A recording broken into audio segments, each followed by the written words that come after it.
Hey everybody, and bright blessings. Lady Leeanna here with another edition of Wicca for today. And you've seen me before teaching, I guess in a kind of a algorithmic way, and on kind of a light basis. But now you're going to see me teaching from the heart, from the spirit. Why? Because I've had recently some young people getting in touch with me through my Gmail, Google Plus, and with some very deep questions, and showing a lot of very deep emotion for those questions, and sometimes impatience and frustration.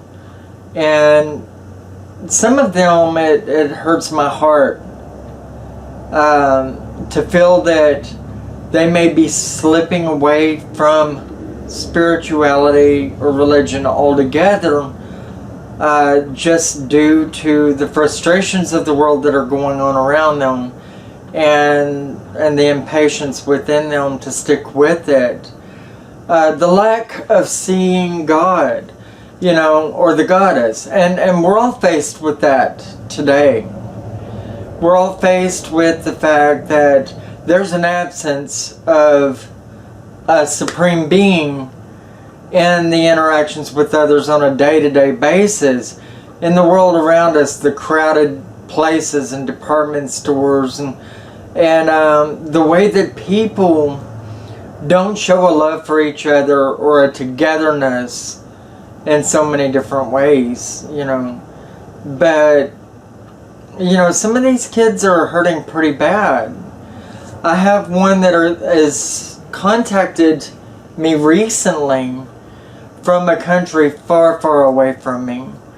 And he seems so turmoiled, saying that, he's been trying to get into Wicca for a while. He's new, and he's embarked on it before but walked away, and he's trying again, and he's been in there a month trying to contact the goddess, and is losing hope. And upon several interactions with this person back to back, he seems to have been, drawing ever so much more impatient with that idea, and saying as much as, if he doesn't get in contact with the goddess soon, then he's afraid he could walk away from it. Well, first off, not as simple as the goddess walking up to us and saying, hey, I'm whoever, whatever deity it is that you're calling to. And she comes by many different ways, or could contact you through so many different ways. Like, she could come to you in your daily life just as a thought. Okay, she could come to you through the words of another person. Somebody saying something to you that makes a difference. Like, maybe his interaction with me.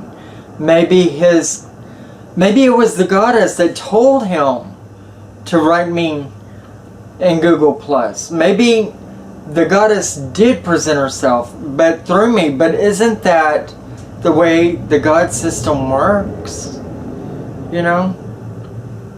The goddess will come to you in dreams. These are the ways that she will show herself. And there are many different ways of which you could pick up on her. You may hear her. You may know that she's talking to you, and just know something that you're supposed to know at the time that you know it.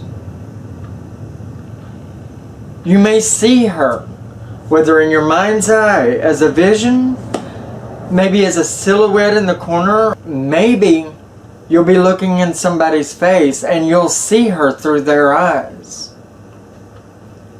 maybe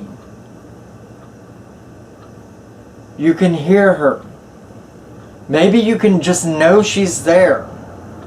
Maybe you can feel her in tingles all over your body, along with some confirmations of what you're feeling through your own thoughts. It comes in many different forms, colors, and flavors. I mean, you know, it's always different, and for each person, it's absolutely different. And to the same person, it may be different this interaction from another interaction, you know, but the main question that I'm hearing from people today that are new in paganism is, how do I get an audience with the goddess? And how do I know the goddess is there? You know, these are the top questions. And really what it boils down to, and I don't care what path you're on, what religion you are on, it is through faith that you know that she or the God is there, that they're there for you. You have to know it, you have to feel it, and generally it's inside of you. And there are confirmative feelings or visions or sounds that will back that up. Those are secondary though. Those are secondary. And if you're not open enough, if your mind isn't open enough, if you haven't built yourself enough up to meet with the God and Goddess, then you're not going to be open enough to hear them, feel them, see them, or just acknowledge that they're there. You know, it's very important. And you can't say, you know, I've been calling to this spirit for this much time, you know, and they're not coming to me. They're not helping me. You don't always see it or feel it. You don't always hear it, you know, but you have to believe it, otherwise it's not going to happen. You know, and you have to open up your mind if you ever do want to meet the gods and goddesses, if you do want to become at one with them.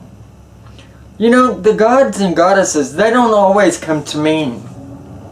You know, I sometimes actually most of the time, I astral myself into a special place within the planes, within the astral planes, far away. But I rise to go and meet with the gods and goddesses. And maybe that, as a new beginner, is where you should start. Maybe you should start learning how to center and getting in touch with your most centered aspect of yourself and rise and go talk to them. You know, it doesn't help though to say, I'm gonna walk away if they don't contact me soon, because, you know, they don't make you into their job. You know, they're there for you. They want to be there for you. They are a part of you, for God's sakes. But you have to know that. You have to feel that, and you have to acknowledge that. You know, and you have to let it happen. That's the biggest problem here, is that we're not opening up enough for it, and so we're not letting it happen. So who is binding us here? You know. So, let's talk about solutions here. Okay, I have mentioned one, and that is astraling, to go up and talk to them. But, I mean, there are ways you can do that. And maybe we should talk about astraling. I do feel that a lot of you are very new and are not ready for that yet. First, you really need to learn how to meditate. You need to learn how to get in touch with your inner emotions, your own self, and control those. Level out and not let those control you. First off, I suggest a nice cup of hot tea, and not with sugar in it. Maybe with a little honey if you have to have a sweetener. And that tea shouldn't be anything with caffeine in it. Maybe a nice chamomile or jasmine. You know, I put herbs together to create my own teas, but by all means I suggest that you do research on your herbs before you do that. That way you don't come in contact with some herb that somebody says is very relaxing and takes you to nice places, but in all reality it's doing it because it's overly toxic. We don't want to have that. Don't put no mandrake in your teas. Don't put no bloodroot or nothing like that. I mean, because you've got some very highly toxic herbs, and we don't want to go there, right? You know, but in all reality, you have to take time with this. You have to, let me put it this way to you, to find out who the god and goddess is, you have to start learning something about the religion. I guess everything that I'm trying to say in this is that no one can do your religion for you. No one can make you 100% Wiccan or witch or shaman or druid or wizard or pagan in general. No one can do that for you. All we can do is try to stabilize you when you look for our aid. But we cannot create you. We cannot put you there. You know, our knowledge and wisdom, we can instill that in you to some degree.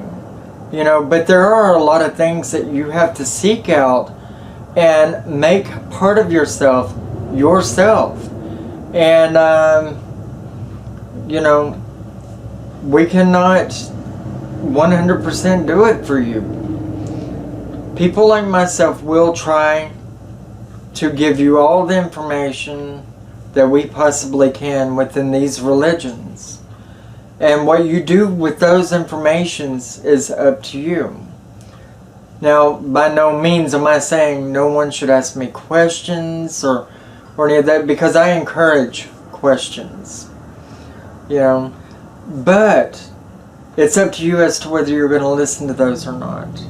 Fact of the matter is a lot of times people do not like to listen, and they get too angry, too easy, or too impatient, or just fold up in daily life too much, you know, and then walk away.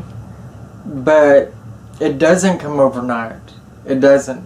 It takes a good long time to build yourself within any religion. A religion is not just a spiritual experience, something that you happen to have once in a blue moon, or something that just crosses your path one night and then it's gone. Religion is something that you will walk within and make a part of yourself forever. That is the goal.